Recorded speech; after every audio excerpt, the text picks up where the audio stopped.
Chapter 4 start करते हैं, linear equation in 2 variable. ठीक है, चैप्टर का जो नाम है पहले हम उसे अच्छे से समझ लेते हैं। क्या बोल रहा है? इक्वेशन बोल रहा है कैसी हो वो, लीनियर हो और कितने वेरिएबल्स में हो, 2 वेरिएबल में। अब फर्स्ट सबसे पहले हम पढ़ लेते हैं वेरिएबल क्या होते हैं। सेकंड चैप्टर वैसे हम पढ़ चुके हैं, बट मैं बताती हूँ कि वेरिएबल्स होते क्या हैं। जिनकी वैल्यू चेंजेबल होती है, जिनकी कोई भी फिक्स्ड वैल्यू नहीं होती है, वो हमारे वेरिएबल्स होते हैं, जिनको हम X Y Z A B C से डिनोट करते हैं। ठीक है, वो हो गए हमारे वेरिएबल। अब इक्वेशन क्या होती है? इक्वेशन होती है जब अलजेब्रिक एक्सप्रेशन को हम इक्वल में लिख देते हैं, इक्वल में डिफाइन कर देते हैं, तो वो हमारी इक्वेशन बन जाती है। कैसे? जैसे मैंने एक इक्वेशन लिखी x + 2y = 5, ये क्या है? हमारी इक्वेशन है। ठीक है, अब यहाँ से जब मैं कांस्टेंट हटा दूँ तो ये है मेरा अलजेब्रिक एक्सप्रेशन। क्या है मेरा? Algebraic expression. इसको मैंने इक्वेशन में डिफाइन कर दिया, इक्वल में करके कांस्टेंट लिख दिया, तो ये हो गई मेरी इक्वेशन। इक्वेशन समझ आ गई। अब पढ़ते हैं लीनियर। लीनियर का मतलब क्या होता है? जब वेरिएबल पर पावर 1 हो। वेरिएबल पर पावर 1 होगी तो वो किस फॉर्म में होगी? लीनियर इक्वेशन की फॉर्म में होगी। ठीक है, ये हमने पॉलिनोमियल में भी पढ़ा था, लीनियर पॉलिनोमियल। तो लीनियर पॉलिनोमियल में भी यही पढ़ा था कि डिग्री 1 हो। तो यहाँ पे देखो, यहाँ पे हम इस तरह से, ये हमारी लीनियर इक्वेशन नहीं है, ये हमारी लीनियर इक्वेशन नहीं है। तो अब समझ में आ गया कि चैप्टर का नाम क्या है, कि लीनियर इक्वेशन पढ़ रहे हैं हम इस चैप्टर में इन 2 वेरिएबल। सबसे पहले अब हम 1 वेरिएबल में पढ़ते हैं। सपोज मैंने लिखा 2x = 0, 5x = 10। ठीक है, तो ये जो इक्वेशंस हैं ये लीनियर इक्वेशन है। ये कौन सी इक्वेशन है? ये हमारी लीनियर इक्वेशन है इन 1 वेरिएबल। क्लियर है? अब लीनियर इक्वेशन इन 2 वेरिएबल, तो for example x + 2y = 10, this is our linear equation in 2 variable. समझ में आ गया चैप्टर का नाम? चैप्टर में क्या समझा रहे हैं, समझ आ गया? चलिए अब देखिए, अब इसको हम बनाएंगे कैसे। लीनियर इक्वेशन आपको सेंटेंस फॉर्म में क्वेश्चन दे दिया और आपको बोला है कि इसको इक्वेशन फॉर्म में लिखिए। सपोज एक एग्जांपल लेते हैं हम, एक क्रिकेट मैच में 2 बैट्समैन हैं, दोनों बैट्समैन ने मिलकर 120 रन बनाए हैं, और फिर आपको बोला कि इसको एक इक्वेशन फॉर्म में डिफाइन कीजिए, लीनियर इक्वेशन फॉर्म में डिफाइन कीजिए। तो क्या करेंगे? 2 बैट्समैन बोल रहा है वो, 2 बैट्समैन हैं क्रिकेट मैच में जिन्होंने मिलकर बनाए हैं। तो हम यहाँ पर क्या करेंगे? लेट फर्स्ट वाले बैट्समैन के रन हम कितने मान लेंगे कि उसने x रन बनाए हैं। उसने कितने रन बनाए हैं? x रन बनाए हैं। सेकंड बैट्समैन ने कितने रन बनाए हैं? y रन बनाए हैं। अब इसे हम इक्वेशन फॉर्म में लिख सकते हैं, x + y। ये किस किस के रन है? ये फर्स्ट वाले बैट्समैन के रन है, ये सेकंड वाले बैट्समैन के रन है। अब दोनों को जब ऐड कर रहे हैं तो इक्वल किसके आ रहा है? उन्होंने टोटल कितने रन बनाए हैं? 120। आ गया इक्वेशन फॉर्म में, लीनियर इक्वेशन इन 2 वेरिएबल। समझ आ गया? चलो एक एग्जांपल और लेती हूँ, तो कैसे हम उनको इक्वेशन फॉर्म में डिफाइन करते हैं वो समझ में आ जाएगा। चलिए एक एग्जांपल लेती हूँ।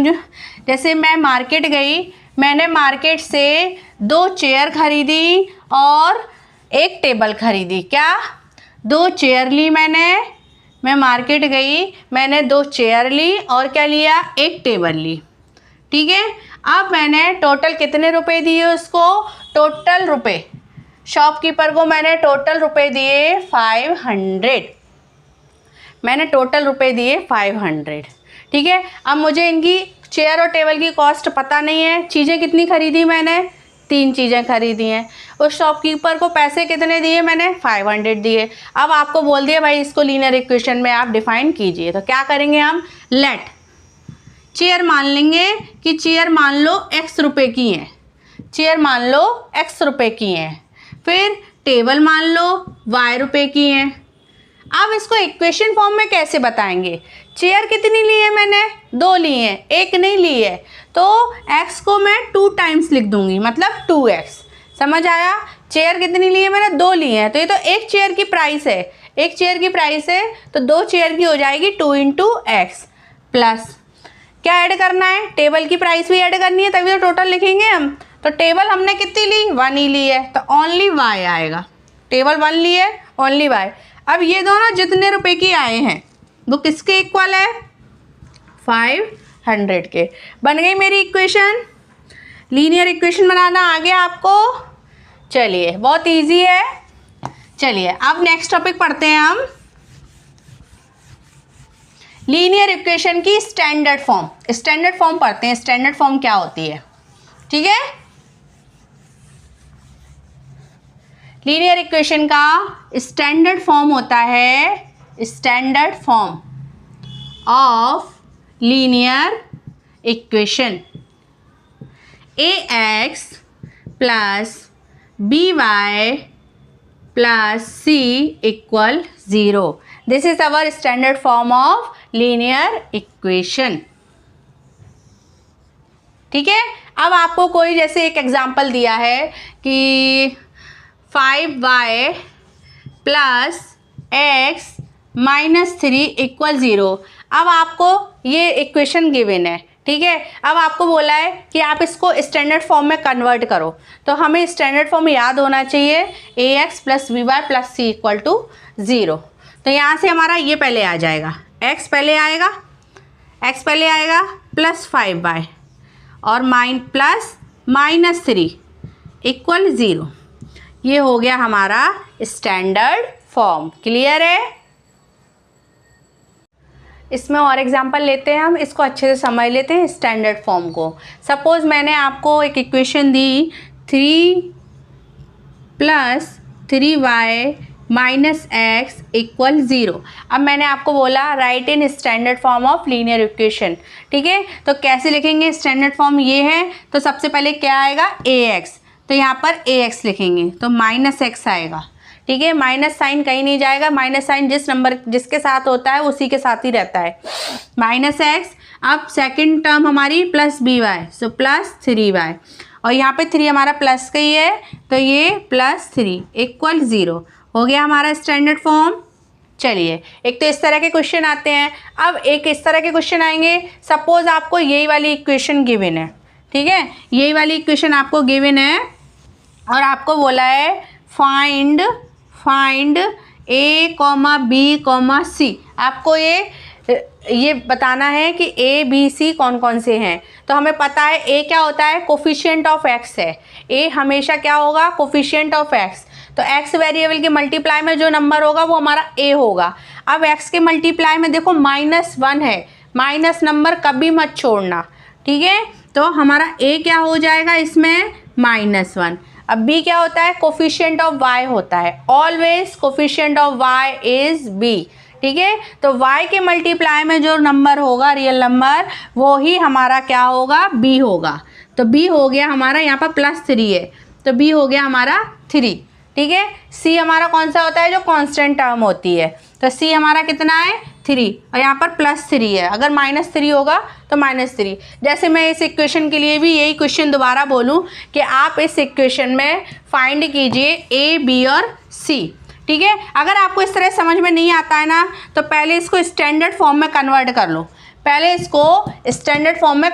लो। चलो इसको करते हैं, अभी मैंने किया था रब कर दिया, दोबारा करते हैं। ax plus B Y plus C की फॉर्म में लिखना है, तो x पहले आ जाएगा 5y और प्लस -3 इक्वल 0। अब इसमें बता दो, a b c ईजी है ना, x के मल्टीप्लाई में कौन सा नंबर है, 1 है, तो x कोफिशिएंट ऑफ x क्या है हमारा 1 और v क्या है हमारा, जो y का कोफिशिएंट है, तो y का कोफिशिएंट क्या है मेरा y 5 और c कितना है मेरा, यहाँ पे c -3 है। देखो, क्योंकि स्टैंडर्ड फॉर्म में प्लस साइन होता है, तो जो माइनस होता है उस नंबर के साथ चला जाता है, तो c हो गया मेरा -3। क्लियर है, ABC फाइंड करना आ गया, स्टैंडर्ड फॉर्म में कन्वर्ट करना आ गया, और इक्वेशन बनाते कैसे हैं वो भी आ गया आप लोगों को। चलिए अब क्वेश्चन आते हैं कि इक्वेशन के आप सॉल्यूशंस फाइंड कीजिए। तो आप सॉल्यूशन कैसे फाइंड करें, अब इस चैप्टर में से आपकी 2 एक्सरसाइज कट हो गई हैं न्यू सिलेबस में, अदरवाइज आपका ग्राफ भी आता है इसमें, लेकिन अब ग्राफ नहीं है। ठीक है, तो अच्छा है ना। चलो अब इसमें हम समझते हैं क्या, सॉल्यूशन, फाइंड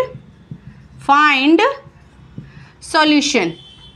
सॉल्यूशन कैसे फाइंड करते हैं भाई, सॉल्यूशन ऑफ लीनियर इक्वेशन। ठीक है, अब मैंने आपको कोई भी इक्वेशन दी है, suppose x plus 2y equal 10, मैंने ये इक्वेशन दी है। ठीक है। अब मैंने आपसे कहा है कि आप इसके सॉल्यूशन फाइंड कीजिए। सॉल्यूशन फाइंड करने के बहुत इजी मेथड है। क्या, कुछ नहीं करना है आपको। फर्स्ट ऑफ ऑल इसको y की टर्म में ले आओ, कोई भी एक वेरिएबल की टर्म में ले आओ, तो हम y की टर्म में ले आते हैं। तो ये x उधर ट्रांसफ़र कर देंगे, 2y x उधर ट्रांसफ़र होगा तो 10 तो पहले से ही है, x उधर जाके क्या हो जाएगा, -x। ठीक है। अब ये जो मल्टीप्लाई में 2 है y के, इसको हम किस में ले जाएंगे, डिवाइड में। तो 10 - x अपॉन 2, समझ आ गया। बस अब ये हमारी एक इक्वेशन बन गई है, ये भी एक इक्वेशन है। अब इस इक्वेशन में हम क्या करेंगे, सॉल्यूशन फाइंड करेंगे। सॉल्यूशन कैसे फाइंड करते हैं, पुट। अब हम x की वैल्यू रखते जाएंगे, और सबसे पहले तो आप हमेशा, ये ट्रिक है एक तरह की कि x को एक बार 0 तो रखना है, फिर 0 से आप 1 2 3 इस तरह से देखना कि सॉल्व होता जाए। ठीक है, जिससे हमारा डेसिमल में y की वैल्यू नहीं आए। x की वैल्यू पुट करेंगे, y की वैल्यू मिलती जाएगी, और ये होंगे हमारे इस इक्वेशन के सॉल्यूशन। अब यहाँ पे आपको क्वेश्चन में बोला जाएगा कि आपको 2 सॉल्यूशन फाइंड करने हैं या 4 सॉल्यूशन फाइंड करने हैं। तो यहाँ से स्टार्ट हो जाता है, ये हो गया हमारा 1 नंबर का सॉल्यूशन। जितनी वैल्यू रखोगे उतनी सॉल्यूशन निकलेंगे। चलो x की वैल्यू हम 0 रखते हैं पहले इस इक्वेशन में। ठीक है, तो y इक्वल क्या होगा, 10 - 0 अपॉन 2, तो क्या आ जाएगा 10 अपॉन 2, तो क्या आ जाएगा, कट जाएगा। तो y की वैल्यू कितनी आ गई मेरी, 5। तो पहला सॉल्यूशन क्या आ गया, 0,5। या तो इसे ऑर्डर पेयर में लिख लो, या हम आगे टेबल में लिख लेंगे। फर्स्ट सॉल्यूशन आ गया। चलिए अब सेकंड सॉल्यूशन करते हैं, यहाँ बता देती हूँ मैं। सेकंड सॉल्यूशन, सेकंड में मैं x की वैल्यू क्या रखूँ, सेकंड में x की वैल्यू क्या रखूँ, जो 2 से डिवाइड हो जाए तो 2 रख लेती हूँ। ठीक है, तो पुट x इक्वल टू 2। अब y equal to 10 - 2 upon 2, 10 - 2 upon 2, 10 - 2 कितना हो गया, 8 हो गया, 2 से कट हो गया। तो y कितना आ गया मेरा, 4। तो x इक्वल टू 2 पे y कितना आया, 4। यह आ गया सेकंड सॉल्यूशन। चलिए अब थर्ड और फाइंड करते हैं। अब मैं कितना रखूं, मैं चलो x की जगह पे 4 रख लेती हूँ। ठीक है, 4 रखा मैंने, तो मेरा y कितना आएगा, 10 - 4, 10 - 4 अपॉन 2। 10 में से 4 गए, कितने बचे, 6, 6 अपॉन 2, कट कर लो 3। क्या आया, जब x की वैल्यू 4 रखी तो y की वैल्यू 3 मिली। ये हो गए इसके सॉल्यूशंस। ठीक है, सॉल्यूशंस फाइंड करना आ गया समझ में। बस क्या करना है, 0 से स्टार्ट कर देना। सबसे पहले जो इक्वेशन गिवन होगी उसको y की टर्म में ले आना, मतलब y के इक्वल में ले आना। अब y इक्वल, जो राइट साइड में जो भी टर्म होगा वहाँ पे हम वैल्यूज रखते जाएंगे x की, तो हमें क्या मिलता जाएगा, y। ये किसकी मेथड है, ये find solution of linear equation. ठीक है, अब कुछ क्वेश्चन आते हैं इसके ऑपोजिट में आते हैं। क्या कि आपको एक इक्वेशन दे दी, ठीक है, आपको एक इक्वेशन दे दी जैसे 4x प्लस वाई इक्वल कितना ले लो, यहाँ पे 40 ले लो। चलो ये मैंने एक इक्वेशन ले ली, 4x प्लस वाई इक्वल 40, और आपको बोला है कि आप वेरीफाई कीजिए कि 2,0 इसका सॉल्यूशन है या नहीं है। तो क्या करेंगे हम, x, ये है x की वैल्यू फर्स्ट नंबर वाली, और दूसरी वाली है y की वैल्यू। बस ये दोनों नंबर को इक्वेशन में पुट करना है। अगर हमारा LHS RHS इक्वल आता है तो हम कहेंगे yes this is solution of this equation, और अगर 0 नहीं आता है तो हम कहेंगे no this is not solution of this equation. चलो करके देख लेते हैं। ये पूछा है आपसे, क्या आपको क्वेश्चन में पूछा है, इक्वेशन आपको गिवन है और आपको बोला है आप वेरीफाई कीजिए, आप फाइंड कीजिए 2,0 is solution of this equation. रखते हैं 4 इंटू एक्स के प्लेस पे क्या रखूँगी मैं 2, प्लस वाई के प्लेस पे क्या रखूँगी 0, और इक्वल में मेरा क्या चल रहा है 40। ठीक है, तो 4 2 ज़ा 8 प्लस 0 इक्वल 40। तो 8 और 40 तो इक्वल नहीं है भाई। ठीक है, LHS में हमारा 40 आना चाहिए था, नहीं आया। ठीक है, तो ये जो है 2,0 ये इस इक्वेशन का सॉल्यूशन नहीं है। चलो अब अगर मैं एक और बोलूँ आपको कि 10,0 इसका फाइंड कीजिए आप कि क्या ये इसका सॉल्यूशन है या नहीं है। चलो इसको सॉल्व करते हैं। इसको सॉल्व करते हैं। अब ये हो गई हमारी x की वैल्यू है और ये हो गई हमारी y की वैल्यू, ठीक है, ये याद रखना। तो 4 इंटू एक्स के प्लेस पे क्या रखूँगी मैं 10 प्लस y के प्लेस पे क्या रख दूँगी 0 और इक्वल 40 मेरा चल ही रहा है। तो 4 इंटू 10 कितना हो गया 40, 40 में 0 ऐड करेंगे इक्वल 40, तो 40 इक्वल 40। देखो LHS RHS इक्वल आ गया, इसका मतलब ये जो है इसका सॉल्यूशन है। समझ आ गया। ये हमारी 2 एक्सरसाइज का मैंने पूरा कॉन्सेप्ट आपको बहुत अच्छे से समझा दिया है। अब आप एक्सरसाइज अपने आप कर सकते हो। क्लियर है। बाकी हम 3rd चैप्टर में कार्टेशियन प्लेन में भी पढ़ चुके हैं, लेकिन यहाँ पे अभी हमारा ग्राफ काम का नहीं है। हमारी 2 एक्सरसाइज हट चुकी है अब इस चैप्टर से। ठीक है, आपको अच्छे समझ में आ गया होगा। वीडियो अगर पसंद आई हो तो please subscribe my channel. Thank you.